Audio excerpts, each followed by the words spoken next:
Thanks for tuning in to today's version of Critical Experiences that Elevate Your Career International Assignments.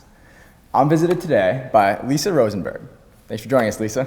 Thanks, Jay. As far as my background goes, I first got my undergraduate degree at the University of Vermont, focusing on nutrition and food science. I then pursued a Master's of Food Science at North Carolina State University.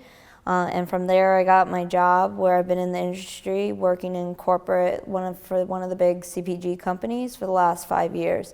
And while I was there, I've also attained a MBA part-time while living and working abroad too, was doing classwork as well.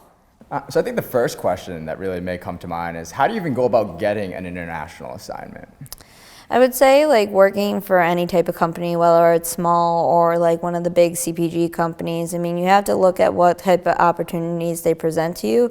And I was fortunate enough that the company that I do work for provides associates the opportunity to live and work abroad as a critical experience. So for me, that was something that ultimately I decided to seek out and go get it. It's type of mentality. Once I knew that type of opportunity existed for us as associates. Excellent. And when did you first know that you wanted to go about getting an international assignment? I think early on, once I joined the company, that ultimately I knew that I wanted to broaden my experiences and really understand, thinking holistically about the whole business, not just what I work on in my everyday role in Valhalla, New York, but as a whole global company. And so once the opportunity to apply to the program that they offer R&D associates, I did.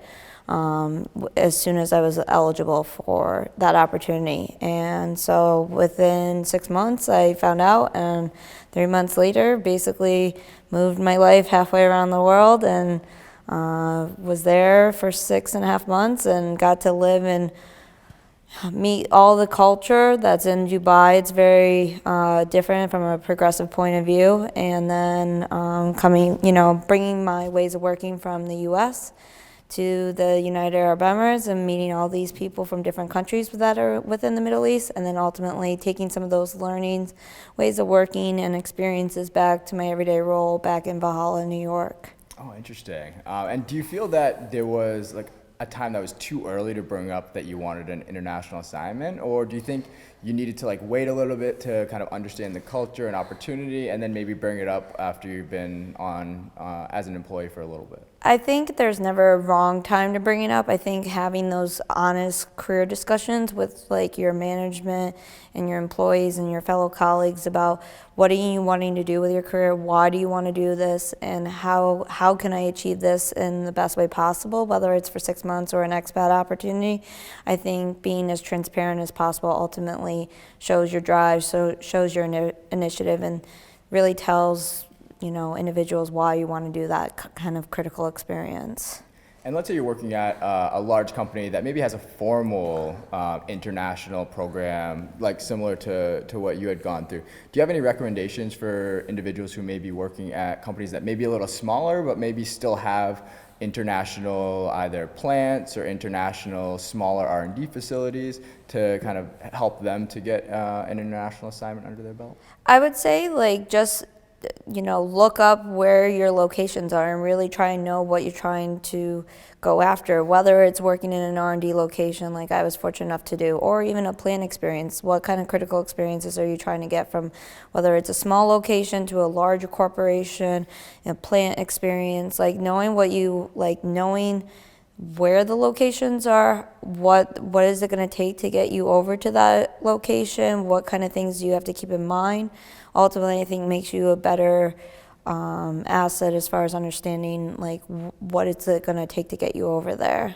And then from a content focus standpoint, were you doing something very different when you went abroad to what you were doing when you were working here domestically, or did you do something that was fairly similar? Yeah, so the program that I was fortunate enough to be a part of was to give me a critical experience in a different part of the business. So going from beverages, which I had been in my role for about 3 years, to then moving over to the nutrition category and understanding the portfolio, one, two, the demands of the consumers in that region that I would normally not be exposed to in my current role back in the US, like really taking the time and effort to really understand and doing some legwork ahead of time, I think made me, once I moved over to Dubai, ultimately have a better experience and also be a contributor, as soon as I landed into that country. So it sounds like you kind of actually had two big benefits from it.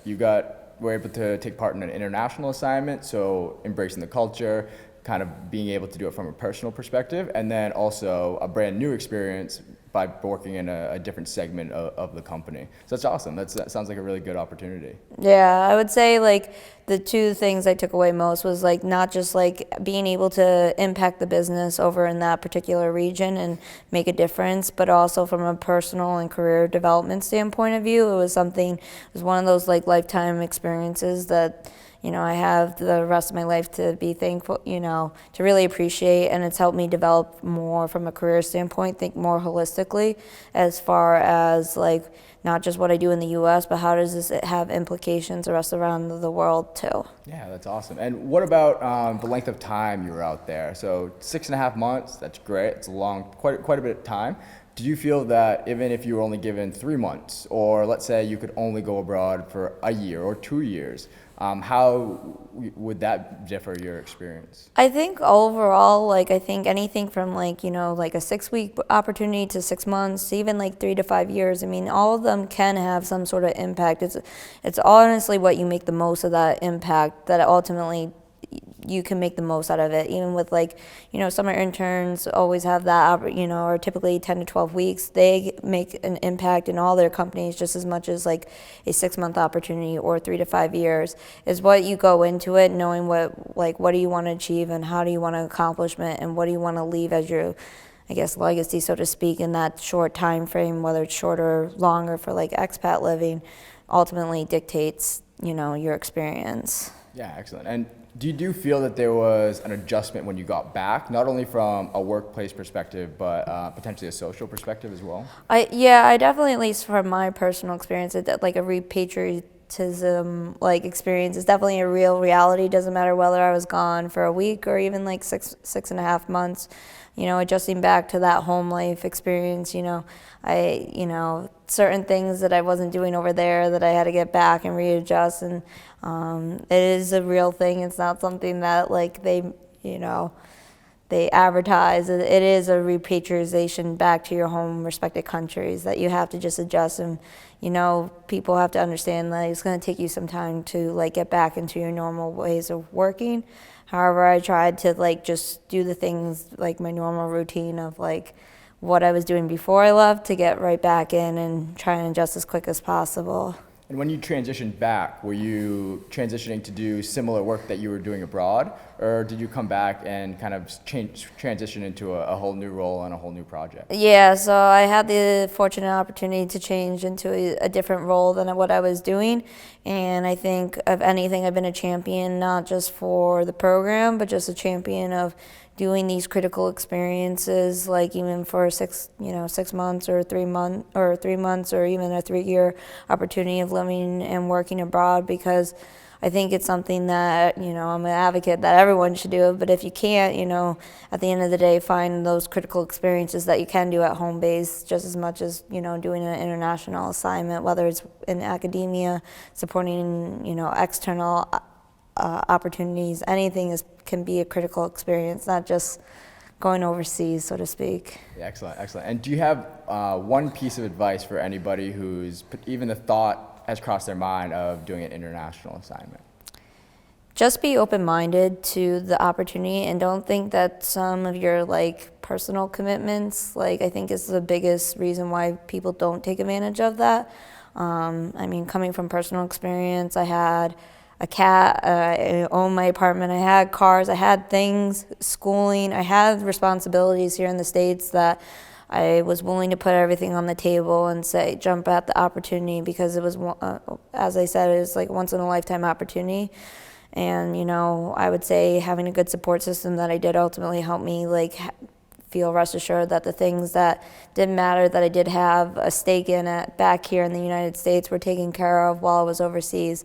And it's not impossible for, at any point within your career, whether you're young, whether you're in your mid-level, even in your, towards the end of the career, it's not impossible to do it. You just have to be willing to take the risk.